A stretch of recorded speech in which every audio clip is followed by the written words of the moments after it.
Hello guys, welcome to our channel Pachar Pathshala. तो upcoming WEP constable এক্সামকে focus করেই আজ আমি ইংলিশের 2 নম্বর প্র্যাকটিস ক্লাস নিয়ে চলে এসেছি। তো এই প্র্যাকটিস ক্লাসগুলো খুবই গুরুত্বপূর্ণ হতে চলেছে, তার কারণ এই ক্লাসে আমি যেই প্রশ্নগুলো অ্যাড করেছি সেগুলি প্রত্যেকটি প্রিভিয়াস ইয়ারে এসেছে, যার ফলে তোমাদের এই ক্লাসটি মাধ্যমে তোমাদের প্র্যাকটিসও হবে, তার সঙ্গে সঙ্গে প্রিভিয়াস ইয়ারে কী ধরনের প্রশ্ন এসেছিল সেই ধারণাটাও তোমাদের কাছে পুরোপুরি ক্লিয়ার হয়ে যাবে। তো ভিডিওটি শুরু থেকে শেষ পর্যন্ত অবশ্যই দেখবে। আর যারা তোমরা আজকে আমাদের চ্যানেলটিকে নতুন দেখছো তারা অবশ্যই চ্যানেলটিকে সাবস্ক্রাইব করে পাশে থাকা বেল আইকনটি প্রেস করে রাখবে। তো চলো আর সময় নষ্ট না করে আজকের এই ভিডিওটি শুরু করা যাক। দেখো আজকের প্রথম প্রশ্ন কি রয়েছে, which of the given choices will be the proper word to fill the blank. মানে এখানে এক কথায় বলতে গেলে আমাদের ফিল ইন দ্য ব্ল্যাঙ্ক করতে হবে। দেখো এখানে একটা বাক্য দেওয়া রয়েছে, দিস মেডিসিনস আর তারপরে ব্ল্যাঙ্ক ফর কিউরিং কোল্ড। তো এখানে শূন্যস্থানে আমাদের কী কী ওয়ার্ড বসতে পারে সেটা দেওয়া আছে অপশনে, প্রপার, ইফেক্টিভ, ক্যাপেবল, রিয়েল। তো প্রথমে আমরা ওয়ার্ডগুলোর বাংলা মানে দেখে নিব। প্রপার মানে হচ্ছে সঠিক, ইফেক্টিভ মানে কার্যকর, ক্যাপেবল মানে হচ্ছে সক্ষম, আর রিয়েল মানে হচ্ছে বাস্তব। তো এখানে কিন্তু সঠিক উত্তর হয়ে যাবে option B, effective. This medicines are effective for curing cold. তার মানে এই ওষুধগুলি সর্দি কমানোর জন্য কার্যকর। দেখো পরের প্রশ্ন কি রয়েছে, choose the correct meaning of the underline idiom from the given alternatives. মানে নিচে একটা দেখো বাক্য দেওয়া রয়েছে, সেই বাক্যের কয়েকটা ওয়ার্ডের নিচে আন্ডারলাইন করা রয়েছে, এটা হচ্ছে আমাদের ইডিয়ম। তো এই ইডিয়মটার মিনিং কিন্তু আমাদের অপশন থেকে খুঁজে বের করতে হবে, ঠিক আছে। তো চলো প্রথমে আমরা বাক্যটা পড়ে নিই। At a party he is always in high spirits. তো এখানে দাগ দেওয়া রয়েছে কিসের নিচে, ইন হাই স্পিরিটস। এটা হচ্ছে আমাদের ইডিয়ম। এটার যে মিনিং সেটা কিন্তু আমাদের অপশন থেকে চুজ করতে হবে সঠিক কোনটা, ঠিক আছে। অপশনে কি রয়েছে, টকেটিভ, ড্রাঙ্ক, আনকন্ট্রোলেবল আর হচ্ছে চেয়ারফুল। টকেটিভ মানে যে প্রচুর কথা বলে, যাকে আমরা বাচাল বলে থাকি। ড্রাঙ্ক মানে মদ্যপান যে করে ড্রাঙ্ক, সেটা বলা হয়। আনকন্ট্রোলেবল মানে হচ্ছে অনিয়ন্ত্রিত, আর চেয়ারফুল মানে বলা যায় আনন্দিত অথবা উৎসাহপূর্ণ, ঠিক আছে। তো এখানে কিন্তু সঠিক উত্তর হয়ে যাবে কোনটা, সঠিক উত্তর হয়ে যাবে অপশন ডি, চেয়ারফুল। যে পার্টিতে সে সর্বদাই কি থাকে, উৎসাহিত থাকে। আচ্ছা, নেক্সট প্রশ্ন দেখো।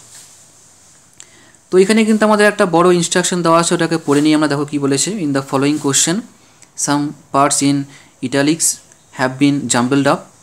You are required to rearrange these parts which are labeled P, Q, R and S to produce the correct sentences. মানে এখানে দেখো নিচে তোমাদের একটা বাক্য দেওয়া রয়েছে, তো বাক্যটাকে একটু ঘুরিয়ে ফিরিয়ে দিয়েছে, ঠিক আছে, 4টা খণ্ডে ভাগ করে দিয়েছে P, Q, R, S ফরম্যাটে। তো এটাকে আমাদের কি করতে হবে, এটাকে আমাদের এই যে মানে বাক্যের যে খণ্ডগুলো আছে এগুলোকে আমাদের মিনিং অনুযায়ী সাজাতে হবে, যাতে করে একটা মানে ভালো মিনিং আমরা এখান থেকে পাই, বা সঠিক মিনিং যাতে এখান থেকে পাই আমরা, ঠিক আছে। তো বাক্যটা কিন্তু শুরু হবে হচ্ছে টুডে দিয়ে। এবার পি এর মধ্যে কি রয়েছে, ইন দ্য কান্ট্রি। কিউ এর মধ্যে কি রয়েছে, offers the best connectivity both. R এর মধ্যে কি রয়েছে, Kerala among all states. S এর মধ্যে কি রয়েছে, এস এর মধ্যে রয়েছে হচ্ছে in terms of telecom and data analysis. তো এখানে কিন্তু মানে সঠিক মেলাতে হবে আমাদের। তো আমাদের কিন্তু এখানে সঠিক উত্তর হয়ে যাবে অপশন এ। প্রথমে আমাদের টুডের পরে মানে আসবে হচ্ছে আর, তারপরে আসবে পি, তারপরে আসবে কিউ, তারপরে আসবে হচ্ছে এস। তো এইভাবে সাজানোর পরে বাক্যটা আমাদের কী করে তৈরি হবে, দেখো নিচে দেওয়া রয়েছে, today Kerala among all states in the country offers the best connectivity both in terms of telecom and data analysis. মানে বর্তমানে কেরালা দেশের সমস্ত রাজ্যের মধ্যে টেলিকম এবং ডাটা অ্যানালাইসিস, ঠিক আছে, উভয় ক্ষেত্রেই সেরা যোগদান প্রদান করে। এটাই কিন্তু এর বাংলা মানেটা হয়।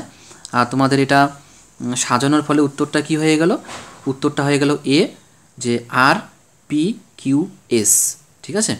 নেক্সট দেখো, এখানে আমাদের কি করতে বলেছে, দেখো ইনস্ট্রাকশন দেওয়া রয়েছে, choose the correctly spelled word. মানে এখানে সঠিক বানান কোনটা সেটা আমাদের নির্বাচন করতে হবে। তো ওয়ার্ডটা কিন্তু এখানে কমিটি আছে, ওয়ার্ডটা হচ্ছে কমিটি। এবার কোনটা সঠিক সেটা তোমাদের নির্বাচন করতে হবে। তোমরা প্রত্যেকেই দেখো চারটা বানান একটু পড়ে নাও, পড়ে নিয়ে দেখো যে কোনটা সঠিক। তো এখানে কিন্তু সঠিক হচ্ছে অপশন এ কমিটি, COMMI, ঠিক আছে। এটা কিন্তু খুবই গুরুত্বপূর্ণ একটা ওয়ার্ড, এটা কিন্তু বিভিন্ন পরীক্ষায় কিন্তু বারংবার কিন্তু এখান থেকে এই বানানটা কিন্তু এসছে। তো তোমরা অবশ্যই বানানটা ভালো করে পড়বে। আবারও বলছি COMMI, বানানটা খুবই ভালো করে তোমাদের পড়তে হবে, ঠিক আছে। নেক্সট দেখো 5 নম্বর প্রশ্ন কি রয়েছে। তো দেখো এখানে ইনস্ট্রাকশনটা পড়ে নিয়ে আগে কী বলেছে, any part of the following sentence may have error, মানে এই যে নিচে দেখো একটা বাক্য দেওয়া আছে, এই বাক্যের যে কোনো অংশে এরর থাকতে পারে, মানে ভুল থাকতে পারে, ঠিক আছে। Find out which part of the sentence has an error or no error, মানে যদি বাক্যটা পড়ে দেখো যে কোনো জায়গায় ভুল আছে তো ওটা খুঁজে বের করতে হবে, আর যদি না থাকে তাহলে সেটা নো এরর হয়ে যাবে। অপশনে তোমাদের নো এরর দেওয়াও রয়েছে। তো চলো আগে আমরা বাক্যটা পড়ে নিই, তারপরে দেখি কোন জায়গায় ভুল আছে বা নাও থাকতে পারে। আগে বাক্যটা পড়তে হবে ভালোভাবে। দেখো, the captain along with his team are practising very hard for the forthcoming match. তো এইখানে কিন্তু আমাদের ভুল আছে, কোন জায়গায় ভুল আছে সেটা হচ্ছে আর প্র্যাকটিসিং ভেরি হার্ড, মানে অপশনে রয়েছে ডি, আর প্র্যাকটিসিং ভেরি হার্ড। এবার এখানে আরটা কেন ভুল হলো, এটার পিছনে কিন্তু একটা নিয়ম আছে। কীরকম নিয়ম দেখো, নিয়মটা আমি আলোচনা করেছি যে as well as, besides, along with, together with, এগুলো দিয়ে যদি দুটো সাবজেক্টকে যুক্ত করা হয় তাহলে সেই বাক্যে কিন্তু ভার্ব বসবে কার অ্যাকর্ডিং, সেটা হচ্ছে প্রথম সাবজেক্টের অনুযায়ী কিন্তু ভার্ব বসবে। যেমন দেখো এইখানে আমাদের কী দিয়ে যুক্ত হয়েছে দুটো সাবজেক্টকে, অ্যালং উইথ, ঠিক আছে। তাহলে এর প্রথম সাবজেক্টকে দ্য ক্যাপ্টেন, দ্বিতীয় সাবজেক্টকে হিজ টিম। তো এখানে আমাদের নিয়ম কী আছে, as well as, besides, along with, together with, এগুলো দিয়ে দুটো সাবজেক্ট যুক্ত হলে ভার্ব সবসময় কী হয়, ফার্স্ট সাবজেক্টের অনুযায়ী বসে। তাহলে এখানে দেখো তো আর হচ্ছে একটা কি প্লুরাল হেল্পিং ভার্ব, কিন্তু এখানে আমাদের ভার্বটা কার অ্যাকর্ডিং বসবে, প্রথম সাবজেক্টের অ্যাকর্ডিং বসবে। প্রথম সাবজেক্ট কে আছে, ক্যাপ্টেন। ক্যাপ্টেন কি, ক্যাপ্টেন হচ্ছে আমাদের সিঙ্গুলার। তো সিঙ্গুলার যেহেতু সাবজেক্ট তাহলে ভার্বও কী হবে, সিঙ্গুলার। তাহলে আর না হয় এখানে কিন্তু হতে পারে কি ইস, বোঝা গেল। এবার দেখো সঠিক আমাদের বাক্যটা কি হবে, the captain along with his team is practising very hard for the forthcoming match, মানে আপকামিং যে ম্যাচ বা আসন্ন যে ম্যাচ তার জন্য ক্যাপ্টেন তার টিমের সঙ্গে কঠোর মানে প্র্যাকটিস করছে, ঠিক আছে। আচ্ছা নেক্সট প্রশ্ন দেখো, choose the correct meaning of the underline idiom from the given alternatives. তো এখানে কিন্তু আমাদের বাক্যটা এখান থেকে শুরু হচ্ছে, হ্যাঁ এখানে আমাদের এইখান থেকে বাক্যটা শুরু হচ্ছে এই এতটুকু পর্যন্ত। তো এখানে কি করতে বলেছে আমাদের, এইখানে নিচে যে বাক্যটা দেওয়া আছে সেই বাক্যের মধ্যে যেই অংশের নিচে আমাদের আন্ডারলাইন করা আছে সেটা হচ্ছে একটা ইডিয়ম। তো সেই ইডিয়মের যে মানে বা মিনিংটা সেটা আমাদের এই নিচের অপশন থেকে বের করতে হবে। তো চলো বাক্যটাকে পড়ে নিই। We should guard against our green eyed friends. তো এখানে কার নিচে দাগ দেওয়া আছে, গ্রিন আইড। তো গ্রিন আইড এর যে মানে বা মিনিং সেটা কিন্তু আমাদের নিচে দেওয়া রয়েছে অপশনে, তো সেটা কিন্তু আমাদের করতে হবে। তো দেখো ওয়ার্ডগুলো কী আছে, পোর, হ্যান্ডসাম, এনথুজিয়াস্টিক আর হচ্ছে জেলাস। পোর মানে গরিব, হ্যান্ডসাম মানে হচ্ছে সুদর্শন, এনথুজিয়াস্টিক মানে হচ্ছে উৎসাহী, আর জেলাস মানে হচ্ছে ঈর্ষান্বিত। তো এইখানে আমাদের কিন্তু গ্রিন আইট মানে হচ্ছে হয়ে যাবে জেলাস। গ্রিন আইট মানে কি, গ্রিন আইট মানে হচ্ছে জেলাস। তো we should guard against our jealous friends, মানে আমাদের যে ঈর্ষান্বিত বন্ধুরা রয়েছে তাদের থেকে আমাদের সাবধান থাকা উচিত, যার বাংলা মানেটা এরকম হয়, ঠিক আছে। তাহলে গ্রিন আইট মানে মনে রাখবা যে এর মানে হচ্ছে জেলাস, ঈর্ষান্বিত। নেক্সট প্রশ্ন দেখো, choose the correct meaning of the underline idiom from the given alternatives, মানে এখানেও তোমাদের ওই ইডিয়মসের মানেটা বের করতে হবে অপশন দেখে। দেখো বাক্যটা কী রয়েছে, হি is a little hard of hearing. কিসের নিচে দাগ দেওয়া রয়েছে, হার্ড অফ হিয়ারিং, এটা হচ্ছে একটা ইডিয়মস। তো এটার মানে কিন্তু আমাদের বের করতে হবে নিচের অপশন থেকে। অপশনে কি রয়েছে, ইনঅডিয়েবল। ইনঅডিয়েবল মানে কি, যেটা শোনা যায় না। ডেফ মানে হচ্ছে বধির। ইনসেনসিটিভ মানে হচ্ছে অনুভূতিহীন। আর লাস্ট কি রয়েছে, ডিসইন্টারেস্টেড, এর মানে হচ্ছে আগ্রহীহীন, ঠিক আছে। তো এখানে হি is a little hard of hearing. তো হার্ড অফ হিয়ারিং মানে যে মনে করো বধির, ঠিক আছে, তাকে বোঝায়। তো এখানে বধিরের ইংলিশ কি? ডেফ। ডেফ আছে বি নাম্বার অপশন, তো সঠিক উত্তর হয়ে যাবে option B.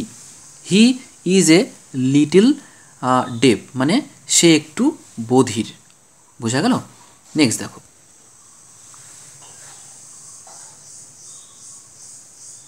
Which of the given choices is synonym of differ. তো এখানে ডিফার যে ওয়ার্ডটা রয়েছে এটার সিনোনিমস আমাদের নির্বাচন করতে হবে। সিনোনিমস মানে তোমরা সকলে জানো সমার্থক শব্দ, ঠিক আছে। অপশনে কি রয়েছে? ইনডিফারেন্ট। ইনডিফারেন্ট মানে উদাসীন। ডিফার মানে হচ্ছে ভিন্ন। পোস্টপন মানে স্থগিত। আর ডিফাই মানে হচ্ছে বিপক্ষে যাওয়া বা কারো বিরুদ্ধে গিয়ে কাউকে বাধা প্রদান করা, এরকম একটা সেন্স হয়। তো এখানে ডিফার যে ওয়ার্ডটা আমাদের দেওয়া রয়েছে এখানে বাক্যের মধ্যে, তো এই ওয়ার্ডটার মানেও জানতে হবে। তো ডিফার মানে স্থগিত করা কোনো কিছু। ডিফার মানে কি? স্থগিত করা। তাই কিছুক্ষণ আগে আমি স্থগিত করা মানে কি বললাম? পোস্টপন বললাম। তো সঠিক উত্তর হয়ে যাবে 8-এর সি। ডিফার এর যে সিনোনিমস হয়ে যাবে কি? পোস্টপন। নেক্সট প্রশ্ন দেখো, তো এখানে দেখেই বোঝা যাচ্ছে যে এটা আমাদের শূন্যস্থান পূরণ করতে হবে। তো দেখো বাক্যটা কি রয়েছে? The salt spray has gradually dash the bridge. তো এখানে ব্ল্যাঙ্কে আমাদের কী কী হতে পারে দেখো অপশানে রয়েছে স্পয়েলড, ডেমোলিশড, এরোডেড আর হচ্ছে র্যাভেজড। তো স্পয়েলড এর বাংলা মানে হচ্ছে নষ্ট করা, ডেমোলিশড মানে হচ্ছে কোনো কিছু ধ্বংস করা, এরোডেড মানে হচ্ছে ক্ষয়প্রাপ্ত বা ক্ষয়িত, আর র্যাভেজ মানে হচ্ছে ধ্বংস করা। তো এখানে কিন্তু যে লবণের স্প্রে মানে প্রতিনিয়ত লবণের স্প্রে কিন্তু কী করছে? বীজটাকে ক্ষয়িত করছে। ক্ষয়িত করার ইংলিশ কি? এরোডেড। তাহলে সঠিক উত্তর হয়ে যাবে কি?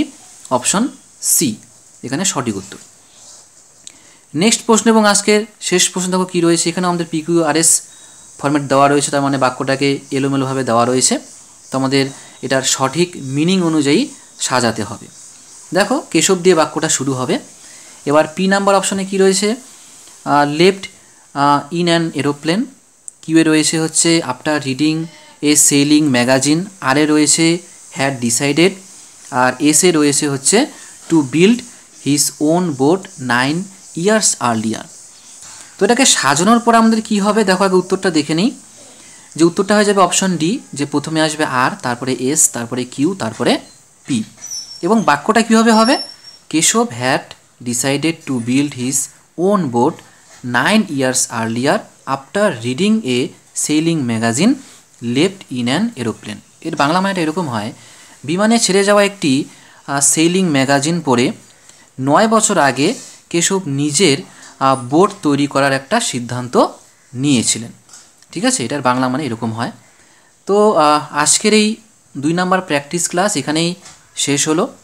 ভিডিওটি কেমন লাগলো অবশ্যই কমেন্টের মাধ্যমে জানাবে এবং তোমরা অবশ্যই এই ভিডিওটিকে বন্ধুদের সঙ্গে শেয়ার করবে।